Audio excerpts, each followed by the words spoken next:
There are plenty of different loadouts in Deep Rock Galactic. Aside from having 4 different dwarves to choose from with their own set of primary and secondary weapons, almost all of their gear can be upgraded and modified in many different ways. The upgrades are super helpful and can seriously add some variety to the dwarf's kit, but the juiciest modifications come in the form of overclocks. Overclocks can be obtained through weekly challenges or rare events during missions, and come in 3 different forms, which either slightly or drastically changes the way you use the weapon. Overclocks can turn a minigun into a magical aimbot machine of mayhem, or a fast beam of plasma into an ominous fidget spinner of death that turns dreadnoughts into glyphid smoothies. Wait, this kind of works. Okay, wait. Chat.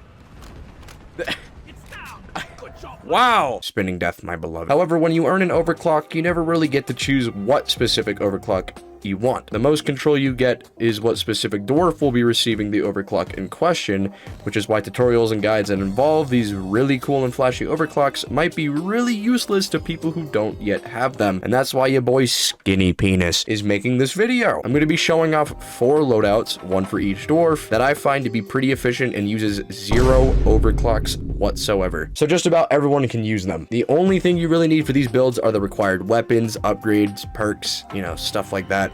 But that's something that you can get by just playing the game. You don't have to wait and get lucky for the upgrades in these loadouts, so don't worry about that. Before I explain these loadouts though, I just want to come out and say that they might not be 110% flawless. I'm sure one of these builds might have some upgrades or features that can be modified in a different way that might actually be better for the loadout, and that's where you guys come in. If any of you DRG enthusiasts spot something that can be improved upon in any of these builds, feel free to comment it below, and I'll give a heart to the people that I feel make very good points, or even make a follow-up vid to show off any advice you homies have shared. Also, all of the footage I recorded to show off each individual build takes place in Hazard 3 missions, so performance of these builds will vary depending on the hazard level that you choose. But anyways, on to the loadouts, starting with the gunner. Just show me what I do.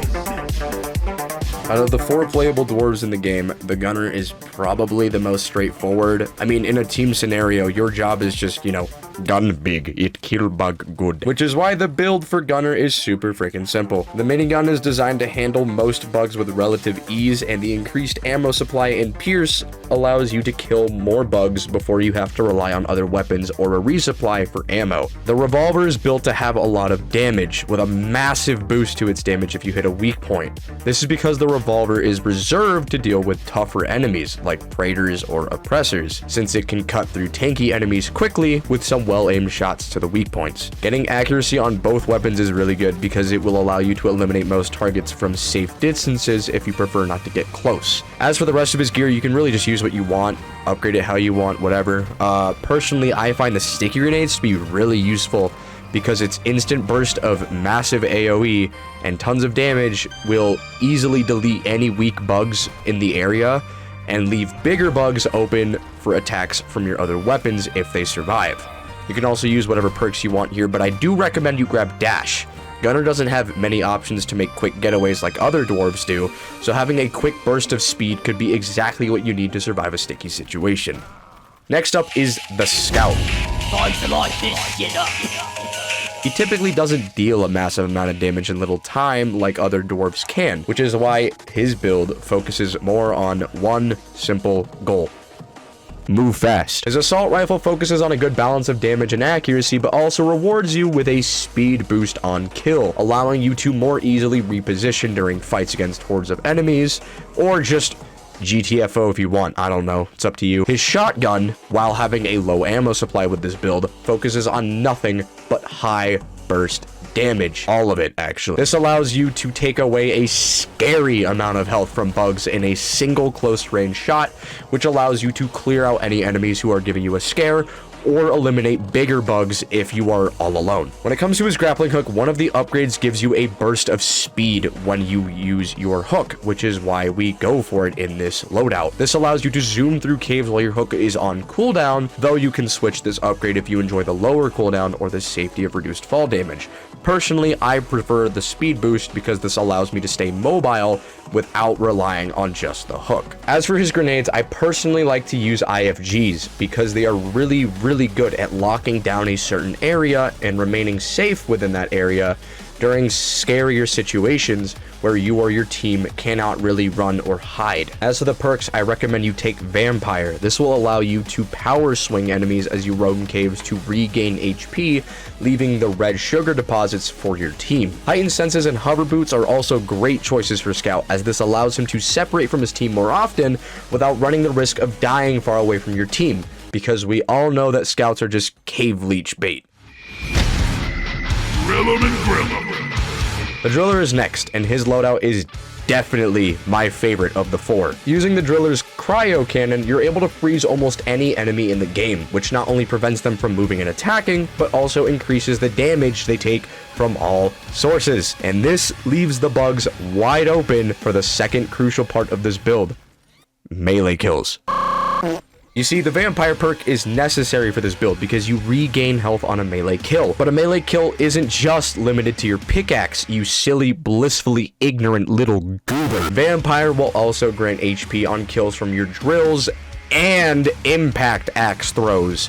That is 3 different ways that you can effectively perform a melee kill. If you stock up on ammo capacity upgrades for your cryo cannon and get melee damage on your drills, you can freeze and cut down hordes of bugs in seconds. Or you can freeze an oppressor, praetor, or just tougher bugs and basically just eliminate them in the blink of an eye with a power attack or impact axe. Your drill still will work against something like a praetor or a warden if you don't want to use your impact axe though, but I do recommend you keep the power attack and impact axe for something like an oppressor because they break out of that freeze pretty quick. But I'm sure a few of you might be wondering, what about the robots? Cryo cannon won't do much damage against patrol. I get it, just chill out, you needy little fuck. Driller's secondary is reserved to deal with robots because funny plasma gun do funny fire damage. And I know it still isn't much against robots, but it's not bad either. If you are truly having issues with patrol bots and turrets, just do your best to avoid them or ask your team to deal with them instead.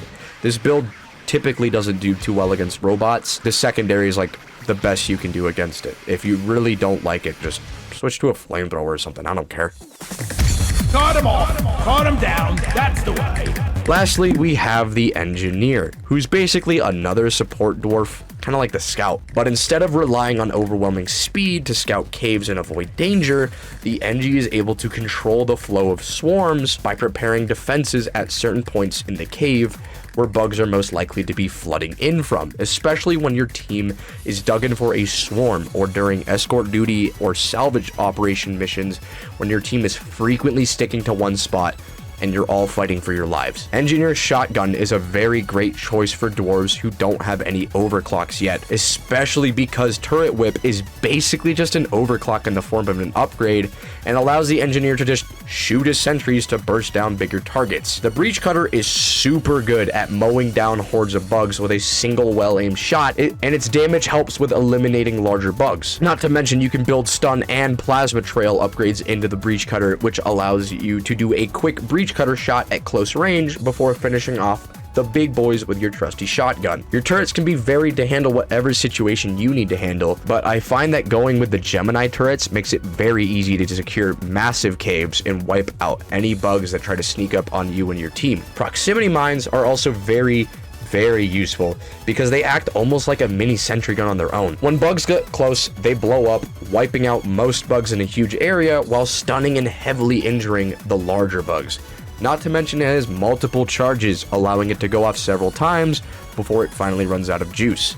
As for his perks, I also recommend Dash for this loadout, so you can bail on your nest and rebuild your defenses elsewhere if the situation gets too hot for you and your team to handle. Veteran Depositor's damage reduction can also be super useful for this loadout if you are able to keep the mule near your defenses often, or if you stick to the minehead or other objectives that activate the perk's passive buff. And that's basically it for the loadouts. If you find them helpful, feel free to use them if you think they can help you, and you can even modify the upgrades or add overclocks if you'd like. Also, please like this video or just show support where you can if you thought it was useful, so that others can find this video and hopefully it'll help even more people. Once again, if you have any advice for the loadouts, feel free to comment your ideas below, and I'll give the really good ones a big fat heart, or even make another video talking about your guys' advice if needed. Alright, that's basically it. I'm gonna go microwave like a chicken pot pie now or something. I don't know. It's like 12 a.m., but I don't care.